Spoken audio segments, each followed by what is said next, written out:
26 de noviembre de 2001. Nuestro programa envió a un equipo de investigadores a los archivos nacionales en las afueras de Washington, D.C. Este grupo de expertos vino aquí para ver por primera vez unos archivos gubernamentales de alto secreto que acababan de ser desclasificados, décadas después de que el gobierno de los Estados Unidos iniciase el encubrimiento de los incidentes de Roswell. Hasta el día de hoy, el público no había tenido acceso a estas cajas que contienen 17 cuadernos con información de alto secreto, cientos de fotografías, transcripciones y grabaciones en cinta magnetofónica de decenas de testigos, así como 22 películas y vídeos. En el interior de estas cajas, nuestros expertos descubrieron nuevas pruebas de la polémica que había rodeado al caso Roswell. A través de estos archivos, nuestros expertos siguieron los pasos de la investigación que había realizado el gobierno. Finalmente pudimos ver los informes redactados por los investigadores que se ocuparon de esta historia. Entre los archivos y las fotografías, los investigadores se sorprendieron al encontrar una caja que contenía lo que, según el inventario del gobierno, era solo un objeto metálico no identificado. Incluso aquellos que eran escépticos ante los informes relativos a los ovnis del caso Roswell esperaban que esa caja pudiera contener lo que tanta gente había estado buscando durante tanto tiempo. Espero encontrar algunas pruebas físicas, porque eso es lo que siempre falta. Entre estos materiales recientemente desclasificados esperábamos descubrir las pistas que resolviesen uno de los grandes misterios del siglo XX. Lo que había sucedido realmente en el desierto de los alrededores de Roswell, Nuevo México, en el verano de 1947. La verdad del caso Roswell. 7 de julio. Hubo una gran tormenta en el desierto de los alrededores de Roswell. El granjero Mac Brazel salió al día siguiente a inspeccionar sus campos y sus vallados para comprobar los daños causados por la tormenta y descubrió un pequeño montón de escombros. Recogió una muestra y se la llevó a casa para enseñársela a su familia. Algunos de los restos eran papel y madera de balsa. Pero la familia se quedó muy intrigada ante lo que parecían ser unos jeroglíficos de color púrpura y un material semejante al papel de aluminio que parecía insólitamente resistente. El granjero que recogió los restos debía de sentirse sorprendido y asombrado ante lo que había encontrado, porque no se parecía a nada de lo que se podía encontrar en el desierto en aquellos tiempos. Tal y como se informó en 1947, Brazel dio por hecho que los restos estaban relacionados de alguna forma con las operaciones que se realizaban en la cercana base aérea de Roswell. Se puso en contacto con la base a través del sheriff local y enviaron a 2 oficiales a recoger el material no identificado. Cuando llevaron el material a la base, el coronel Blanchard, que estaba al mando, hizo que su encargado de prensa, Walter Haut, hiciera un comunicado público diciendo que habían capturado un platillo volante. Lo hice. Lo llevé a los medios de comunicación locales y desde allí saltó literalmente al mundo entero. La reacción del público fue inmediata y abrumadora. La centralita de la base se colapsó a causa de las llamadas y el asunto ocupó las primeras planas de los periódicos de todo el país. En cuanto los medios de comunicación se ocuparon del caso, recibimos llamadas telefónicas durante todo el día y toda la noche.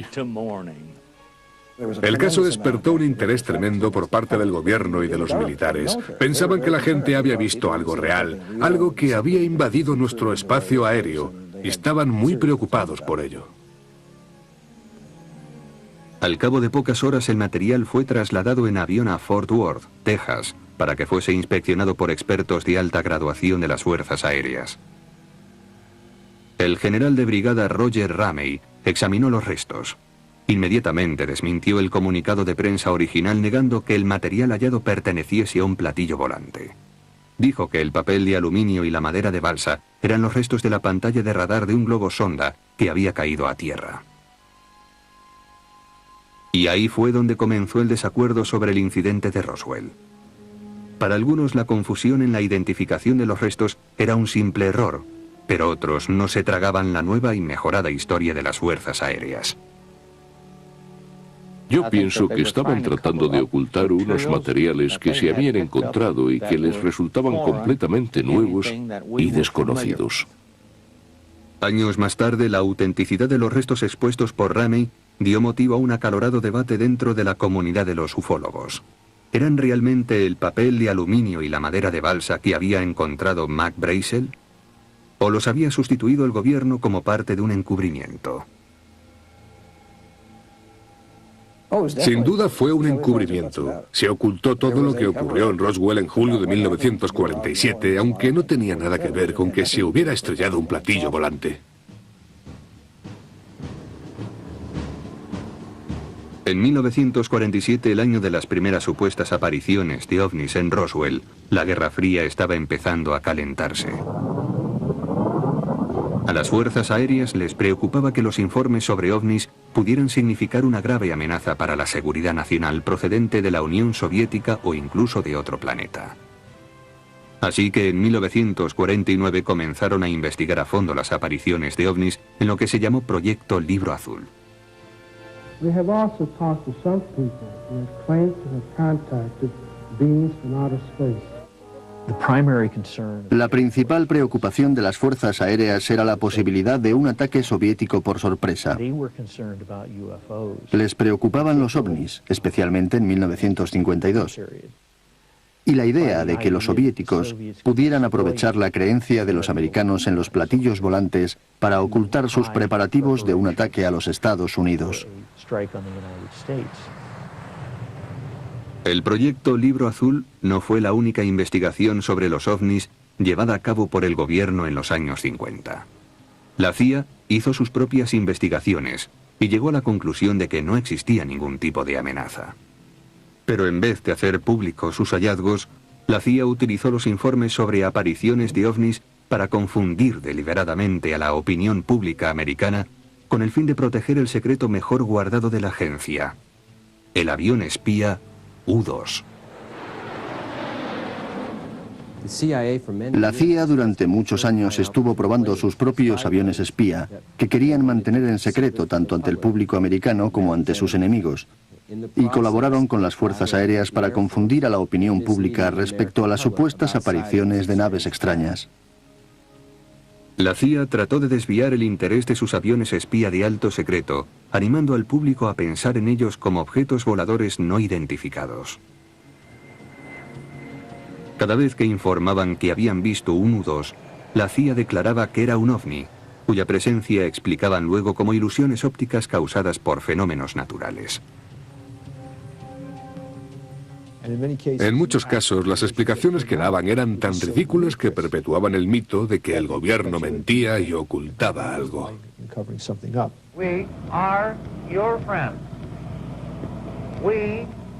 Pero la CIA había subestimado el interés del público por los ovnis. Su campaña de desinformación se volvió en su contra, desatando una oleada de especulaciones relativas a que el gobierno ocultaba pruebas de encuentros con extraterrestres. Pero entonces todavía más gente sintió curiosidad por lo que ocurría realmente en los cielos del sudoeste del país. Y la reacción más extrema de todas se produjo alrededor del caso Roswell. En el caso Roswell, los militares tiraron piedras contra su tejado al usar la tapadera utilizada en un principio, ya que como no convenció al público, hizo que éste llenase por su cuenta las lagunas existentes. Hoy Roswell, Nuevo México, es sinónimo del fenómeno de los ovnis.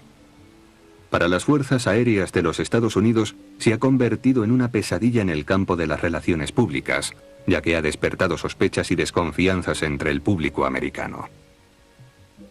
Algunos creen que el gobierno ocultó pruebas físicas de un aterrizaje extraterrestre en Roswell, unas pruebas que los ufólogos esperaban encontrar entre los documentos relativos al caso que se han desclasificado recientemente. Pero para empezar, esta colección de archivos antesecretos nunca se debería de haber redactado, salvo en el caso de un suceso ocurrido en 1978, más de 30 años después de que la historia de Roswell ocupara por primera vez los titulares. En 1978, Jesse Marcel, uno de los oficiales que recogieron los restos del rancho de Mac Brazel, habló por primera vez públicamente dando una nueva versión de los hechos. Según los informes originales de 1947, los restos hallados no eran nada más que un puñado de madera de balsa, plástico y papel de aluminio, pero en su nueva versión de la historia, Marcel declaró que los restos cubrían una zona de 1 kilómetro de longitud y varios cientos de metros de anchura.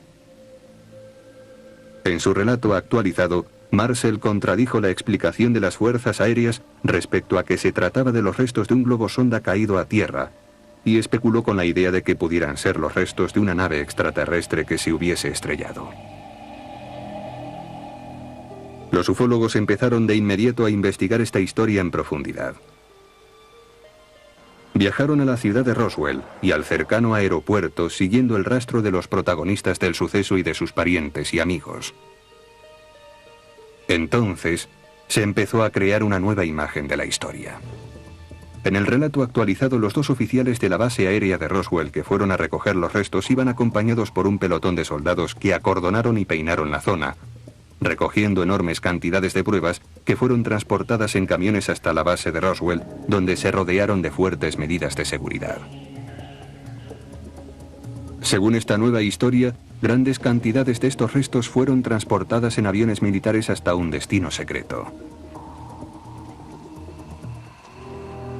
Mientras los ufólogos seguían investigando, aparecieron nuevos testigos voluntarios que dieron detalles sobre el lugar de un segundo accidente aéreo.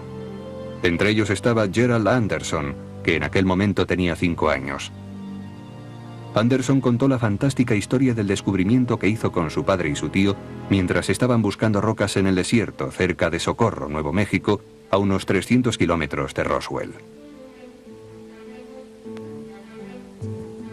En esta grabación en vídeo descubierta entre el material recientemente desclasificado y que vemos aquí por primera vez en televisión, Anderson repitió su historia en 1991 a investigadores del gobierno. There was a large silver disc-shaped object was embedded in the side of the ridgeline. I would estimate its size from an adult perspective to be something like 35 feet in diameter. When we got up to it, there were 4 bodies there, not human. En el relato fantástico de Anderson había 4 alienígenas en el lugar del accidente. 2 muertos, 1 gravemente herido y 1 que se movía. Describió a estos seres como diminutos, de no más de 1,20 m de altura, con grandes cabezas y largos y delgados miembros, y recordaba que sus extraños rostros carecían de rasgos. Luego vino una revelación aún más sorprendente, esta vez de un hombre llamado Glenn Dennis. En 1947, Dennis era empleado de la funeraria Ballard en Roswell. Recordaba haber llevado en su coche a un aviador herido hasta la base aérea de Roswell poco después de que se descubrieran los restos en el rancho de Brazel. En el hospital, Dennis se encontró con una amiga suya, una enfermera de las fuerzas aéreas llamada Naomi Maria Self. Me dijo a gritos: Glenn, sal de aquí ahora mismo porque te puedes meter en un lío muy grande. Vete, sal de aquí lo antes que puedas. Dennis contó que entonces aparecieron un capitán pelirrojo de las fuerzas aéreas y un sargento negro que le amenazaron y luego le escoltaron hasta que abandonó la base. Dijo: saquen de aquí a este hijo puta. Así que me enfadé y le dije que se fuera al infierno, que yo era un civil y ese tipo de cosas. Según Dennis, volvió a ver a la enfermera al día siguiente. En este segundo encuentro, ella le hizo un gráfico e inquietante relato de los acontecimientos que la tenían al borde de la histeria. Dijo que había ayudado a unos médicos que realizaban la autopsia a un cuerpo de unas características que nunca había visto antes.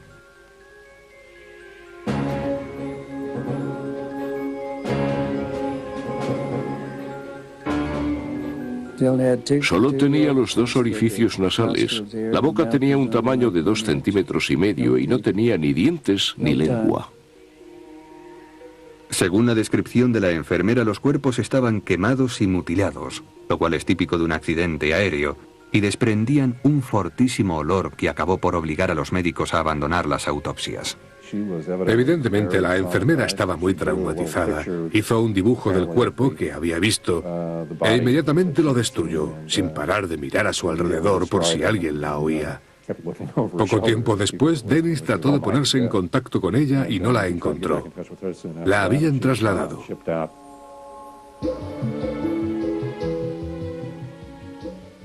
Estos nuevos relatos de testigos de los sucesos de Roswell despertaron el interés público más que nunca hasta entonces. Los libros, películas y programas de televisión sobre el caso Roswell avivaron las llamas. Las fuerzas aéreas se vieron abrumadas por preguntas relacionadas con los sucesos de Roswell. A medida que crecía el mito, empezaron a volverse locos con las peticiones de información y estaban desesperados por acabar con la situación. El enorme volumen de los archivos recientemente desclasificados sobre el caso Roswell dan testimonio de la gran preocupación que sentía el gobierno.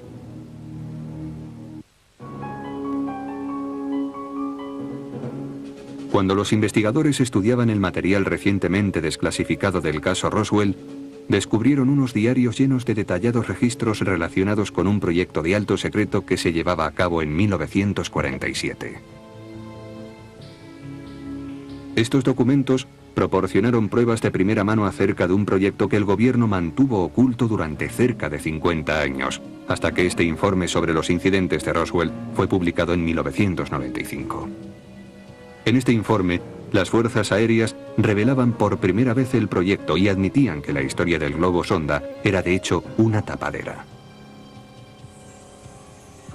Según este informe gubernamental de 1995, los restos incluían fragmentos de pantalla de radar y del tejido empleado para los globos, aunque no se trataba de un globo sonda ordinario. Aquellos restos procedían de un proyecto de alto secreto llamado Mogul.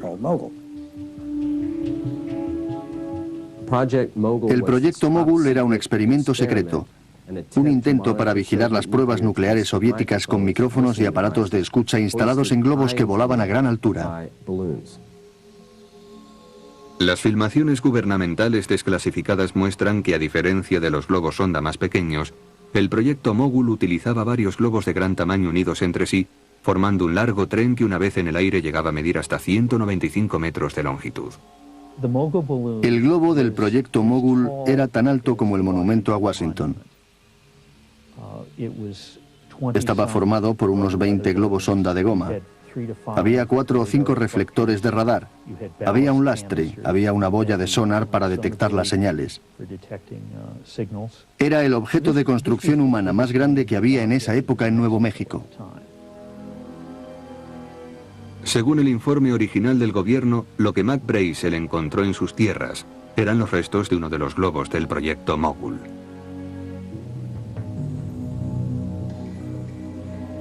En una caja fuerte de los archivos nacionales se guardaba esta misteriosa caja de madera junto con los archivos recientemente desclasificados. ¿Guarda acaso pruebas del proyecto Mogul? ¿O tal vez del accidente de una nave alienígena en Roswell?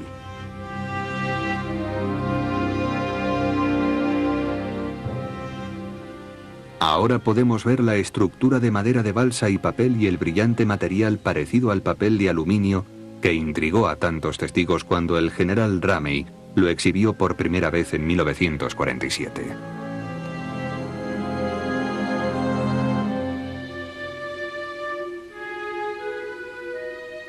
La mayoría de los investigadores, incluso los que creen que nos han visitado los ovnis, están convencidos de que una pantalla de radar del proyecto Mogul, como esta, está en la base del misterio de Roswell.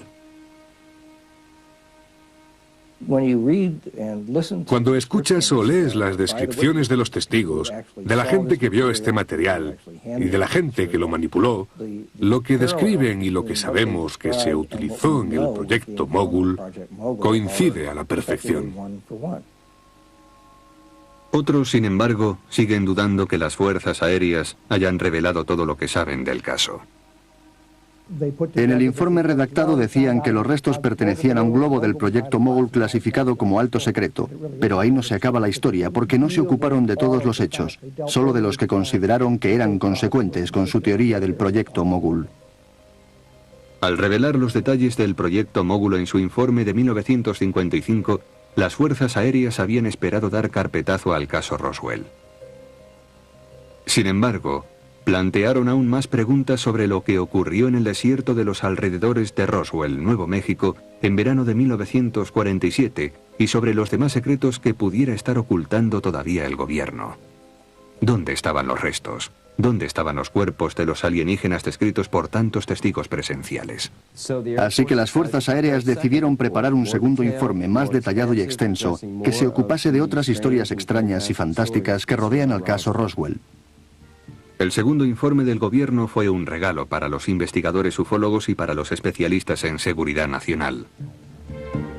Para explicar los relatos de los testigos presenciales de Roswell, las fuerzas aéreas de los Estados Unidos se vieron obligadas a sacar a la luz informaciones y filmaciones relativas a una gran variedad de proyectos gubernamentales de alto secreto. Estos archivos contienen la información básica sobre proyectos secretos de las fuerzas aéreas a lo largo de un periodo de varias décadas. Tenemos los detalles cotidianos de los vuelos secretos de globos y de toda clase de naves experimentales que ponían a prueba en el desierto.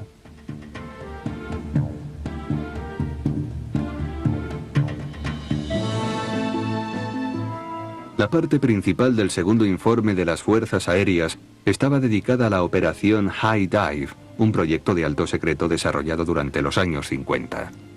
La operación High Dive estaba destinada a probar lanzamientos en paracaídas desde grandes altitudes utilizando maniquíes antropomórficos. El gobierno sostenía que estos maniquíes se podían confundir fácilmente con seres alienígenas. Señalaban el gran parecido entre las descripciones de los alienígenas hechas por los testigos y los maniquíes. Su expresión extraña y sin vida, la falta de rasgos faciales prominentes, su piel pálida y brillante y los monos de una sola pieza. Por supuesto, los maniquíes parecen humanos, pero no son humanos y en cierto sentido tienen un aspecto muy peculiar. Pienso que esos maniquíes, además de recordar la forma humana, parecen también de otro mundo. Naturalmente, si uno hubiera visto a uno de esos maniquíes cayendo sobre el desierto en un paracaídas, y si uno fuese alguien que ha oído contar historias sobre naves extrañas, podría llegar a la conclusión de que los extraterrestres habían aterrizado en su desierto. Además de la operación High Dive, el segundo informe de las fuerzas aéreas revelaba otros experimentos de alto secreto realizados a grandes altitudes durante los años 40, 50 y 60. En esos experimentos, unos inmensos trenes de globos transportaban material científico con un peso de hasta 7.000 kilos a altitudes de más de 50 kilómetros de la superficie terrestre.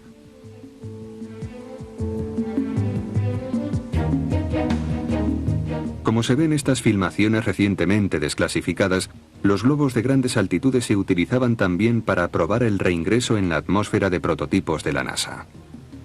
Algunos de estos prototipos contaban con autopropulsión y capacidad de aterrizaje dirigido. Incluso hoy, muchos de estos artefactos parecen de procedencia extraterrestre.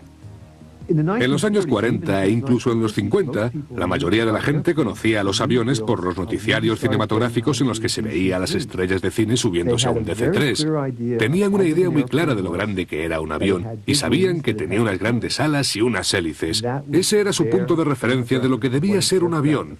Y un artefacto de forma circular era algo realmente extraterrestre.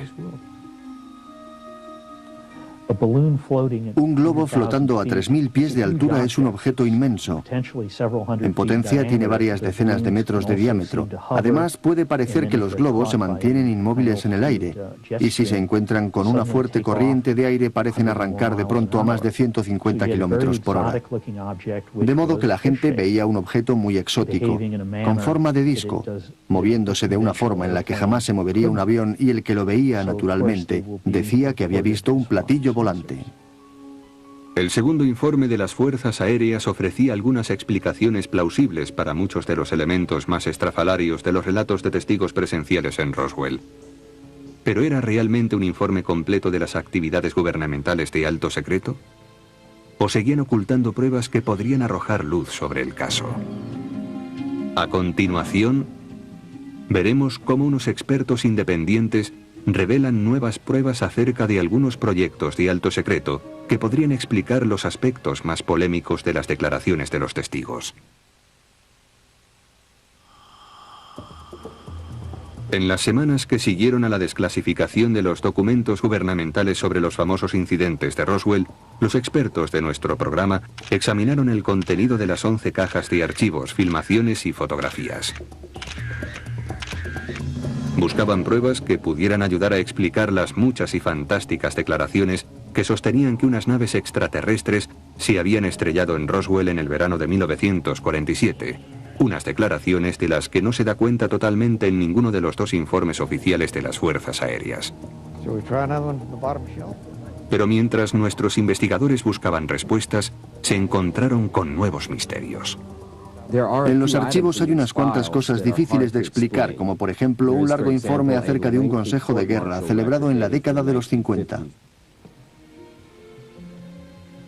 Las 300 páginas de la transcripción del proceso cuentan los sórdidos detalles de la relación entre un médico y una enfermera del hospital de la base aérea de Roswell. En la transcripción se describe la personalidad de la enfermera como muy sugestionable e histérica. ¿Podría tratarse de la enfermera con la que Glenn Dennis dijo haberse encontrado, la que le habló de las autopsias a extraterrestres realizadas en el hospital de Roswell? Los elementos de las dos historias parecen coincidir, pero hay una discrepancia fundamental. El proceso se celebró en 1956, casi 9 años después de cuando Dennis dijo haberse encontrado con la enfermera. La identidad de esta enfermera es uno de los misterios mayores del caso Roswell, que confunde tanto a los investigadores del gobierno como a los ufólogos independientes. En los registros de personal no consta que una enfermera llamada Naomi Maria Shelf trabajase en el hospital de Roswell, ni en 1947 ni en ningún otro momento. En su informe de 1998, las Fuerzas Aéreas especulaban con la posibilidad de que Glenn Dennis hubiera mentido o se hubiera equivocado con la fecha en la que conoció a la misteriosa enfermera, y sostenían que muchos detalles del relato de Dennis se podían explicar por ciertos accidentes aéreos ocurridos mucho más tarde en los años 50. Un Café 97 se estrelló al despegar en la base de Roswell y toda la tripulación murió y sufrió graves quemaduras. Muchos de los cuerpos fueron llevados al hospital de la base. Las descripciones de los cadáveres coinciden muy de cerca con la historia que contó Glenn Dennis acerca de los supuestos cuerpos de alienígenas que habían llevado al hospital unos 9 años antes. Los cadáveres fueron trasladados después a la funeraria Ballard, donde había trabajado Glenn Dennis. Los investigadores de las Fuerzas Aéreas sostienen que Dennis se basó en esta experiencia para inventar su historia de los alienígenas que supuestamente le contó la misteriosa enfermera Naomi Maria Shelf.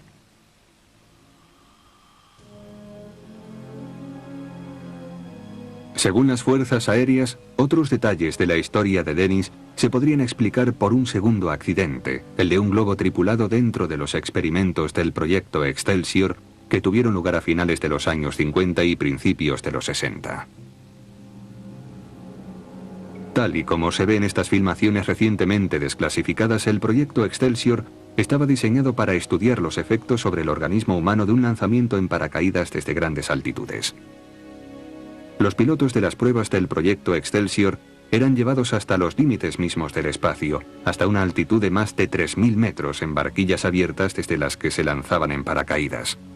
El proyecto Excelsior, dirigido por un piloto, el capitán Joe Kittinger, estaba considerado como una misión de alto riesgo en la que incluso los vuelos de prueba a baja altura podían ser muy peligrosos, como descubrió el 21 de mayo de 1959 otro piloto, el capitán Dan Fulghum. Aquel día su vuelo no tuvo problemas, pero el aterrizaje no salió según lo planeado. La barquilla se volcó, atrapando la cabeza de Fulghum contra el suelo. El pelirrojo capitán Kittinger acompañó a Fulghum hasta el hospital de Roswell. Para cuando llegaron allí, la cabeza de Fulghum se había hinchado hasta el doble de su tamaño normal. En el hospital el tamaño de la cabeza de Fulghum se exageró aún más a causa de un grueso vendaje. Tenía la cara llena de cardenales y los ojos hinchados y cerrados. Ciertos aspectos de este suceso y del accidente del KC-97 guardan una sorprendente semejanza con los detalles de la historia de Glenn Dennis. La época en la que ocurrieron estos sucesos podría explicar algunos de los anacronismos del relato de Dennis, incluida su declaración de que el piloto pelirrojo que le amenazó estaba acompañado por un sargento negro.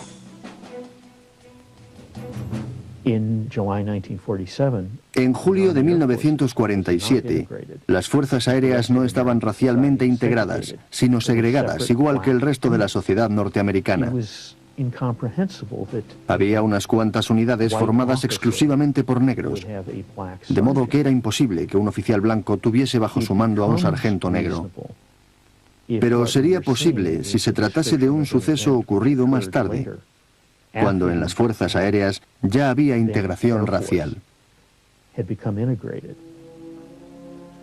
Incluso Kevin Randle, un convencido creyente en la existencia de los ovnis, admite que el relato de Dennis ha quedado muy desacreditado y cuenta su propia y exhaustiva búsqueda de la misteriosa Naomi Maria Self. Glenn Dennis dio el nombre de la enfermera, así que teníamos que encontrarla.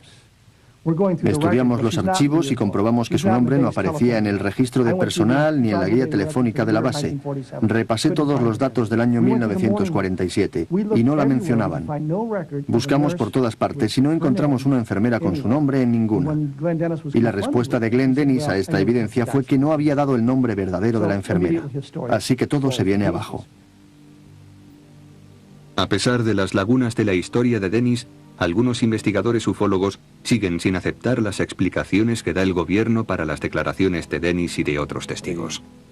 El tema del maniquí empleado en las pruebas es ridículo. Para empezar, si han visto el maniquí que hay en el museo, verán que mide 1,80 m. Así que no se comprende que nadie pudiese cometer ese error, porque recordarán que la gente que estuvo en el lugar del accidente declaró que los cuerpos eran diminutos. Es imposible cometer ese error. Hay muchos investigadores ufólogos a los que no les convencen los informes de las fuerzas aéreas y están convencidos de que no nos han contado la historia completa y sus dudas están muy fundadas, dado que el gobierno ha ocultado durante muchas décadas toda la verdad sobre el asunto de los ovnis. Pero ahora el gobierno ha desclasificado sus documentos y es posible realizar un análisis de los documentos históricos originales de aquella época. Jim Wilson, editor científico e historiador aeroespacial de la revista Mecánica Popular, ha examinado minuciosamente estas fuentes originales, unos documentos que registran los hechos cotidianos de Roswell, buscando pruebas de la recuperación de una nave espacial que se estrelló o indicios que revelasen la existencia de un encubrimiento de lo sucedido. En ese aspecto, los documentos desclasificados resultaron muy útiles. Les daré un ejemplo. Si vives en un pueblo en el que una vez hubo un gran incendio en un aserradero, puedes ir a consultar el registro de aquel día en el cuerpo de bomberos o en los archivos policiales y comprobar cuántos hombres fueron asignados para la misión y datos por el estilo. Pero cuando miras los registros cotidianos de la base aérea de Roswell, no aparece nada que se salga de lo normal. Por muy pedestres que parezcan, estos documentos aparentemente auténticos podrían ser la prueba más importante que hay en estas cajas. Proporcionan el argumento más simple y más elocuente a favor de la tesis del gobierno y quitan credibilidad a las declaraciones sobre supuestos accidentes de naves extraterrestres en Roswell. Pero los investigadores ufólogos sostienen que todavía queda mucho por averiguar sobre lo que ocurrió realmente y prosiguen con sus investigaciones sobre el encubrimiento del gobierno.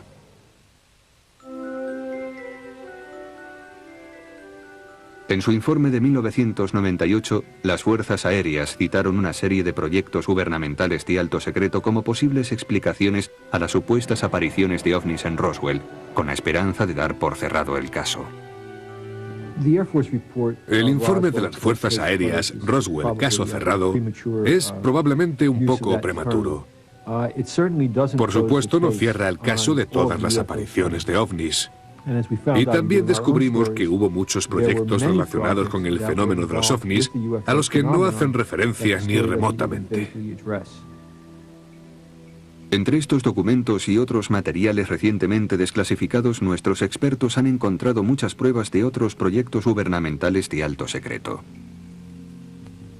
Estos proyectos podrían ayudar a explicar algunas de las extrañas historias contadas por los testigos de los accidentes de las naves extraterrestres. Por ejemplo, en su informe de 1998, las fuerzas aéreas solo hacen una breve mención de los experimentos de biología espacial relacionados con las pruebas de globos de grandes altitudes.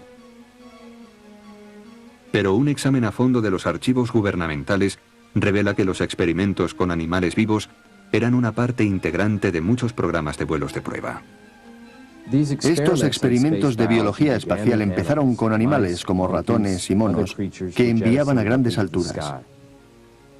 Estos experimentos eran documentados con filmaciones que muestran los efectos producidos sobre los animales, como los producidos por la radiación cósmica, los cambios en la fuerza de gravedad y los impensables traumatismos causados por un regreso a la Tierra a gran velocidad. Era un asunto muy peligroso porque lo que sube tiene que bajar.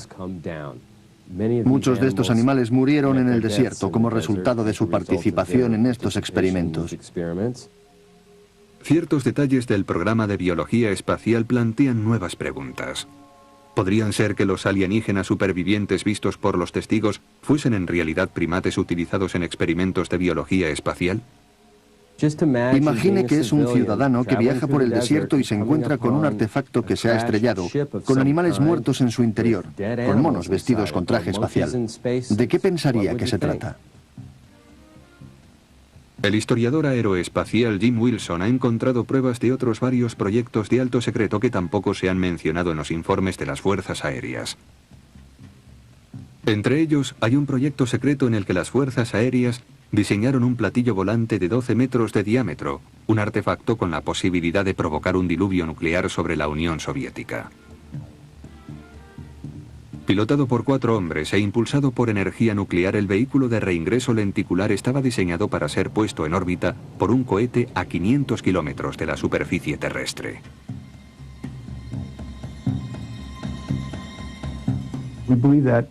Creemos que una gran cantidad de las observaciones de ovnis de los años 50 y 60 pudieran tener que ver con este tipo de tecnología, que también podría explicar los casos en los que la gente sufre quemaduras debidas a la radiación tras haber visto cosas poco habituales en los cielos. Jim Wilson y otros prominentes miembros de la comunidad científica creen ahora que proyectos como el Proyecto Mogul, la Operación High Dive, el Proyecto Excelsior y el vehículo lenticular de reingreso son solo la punta del iceberg.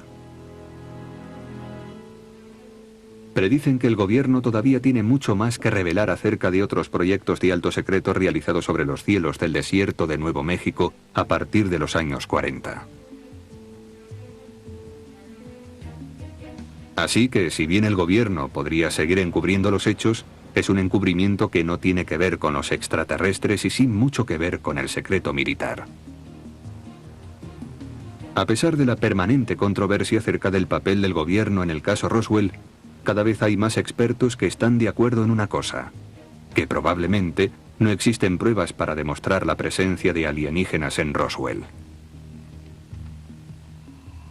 Si se hubiese estrellado un platillo volante en Roswell, en los archivos de la Seguridad Nacional constaría que se había tomado alguna medida al respecto. Se habrían aplicado ciertas medidas, habrían desarrollado aparatos de detección y se habría planteado el problema de la posibilidad de una invasión de habitantes de otro planeta. Pero no hay nada de eso.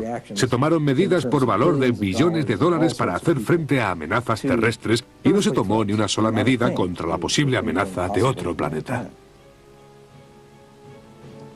Tras años de investigación, de 2 extensos informes gubernamentales y del testimonio de cientos de testigos, todo ello documentado en estas 11 cajas, todavía no hay pruebas concluyentes de que una nave espacial se estrellase en Roswell. Pero esa falta de pruebas concretas puede que no convenza nunca a los que creen de verdad en los ovnis. El problema fundamental que ha tenido siempre el gobierno con los incidentes de Roswell es que tiene que demostrar un elemento negativo. Tiene que demostrar que no guarda un platillo volante. ¿Y cómo se puede demostrar que no se tiene una cosa? No se puede demostrar, sobre todo cuando resulta tan atractivo creer en todo lo que supuestamente ocurrió en Roswell. Cada año cientos de miles de personas visitan Roswell. Glenn Dennis y Walter Hott, 2 de los personajes principales de la historia de Roswell, ahora son copropietarios del Centro Internacional de Investigaciones sobre los OVNIs, una de las mayores atracciones turísticas de la ciudad. El pueblo de Roswell se ha visto transformado por el interés público en los ovnis. La que fuera en otro tiempo una letargada comunidad agrícola es ahora una próspera ciudad de 50.000 habitantes. Roswell es como un circo. Cuando vas al circo o a un espectáculo parecido es muy divertido. Pero si te lo crees, cometes un gran error. Así que se trata de quedarte con la parte divertida y pensar que sería estupendo que fuese real. Por desgracia, hay mucha gente que se cree que todo es verdad y que en 1947 se estrelló en este lugar una nave espacial procedente de otro planeta. Al margen de lo que los expertos y los investigadores digan ahora de Roswell, más de 50 años después de que Mac Brazel encontrase un montón de escombros en el desierto, el interés del público por el caso sigue creciendo. No creo que Roswell sea un caso cerrado para la comunidad de los creyentes en los ovnis, no después de este informe de las Fuerzas Aéreas, ni después de todos los informes gubernamentales. Más de 50 años después de las primeras observaciones de ovnis, una cuarta parte de las preguntas que recibe la Oficina de Información Pública de las Fuerzas Aéreas sigue teniendo relación con lo que ocurrió en los cielos del desierto. Conseguir la respuesta a la pregunta definitiva, ¿estamos solos? ¿Somos los únicos seres inteligentes de este vasto universo? Es un sueño que deseamos que se haga realidad pronto.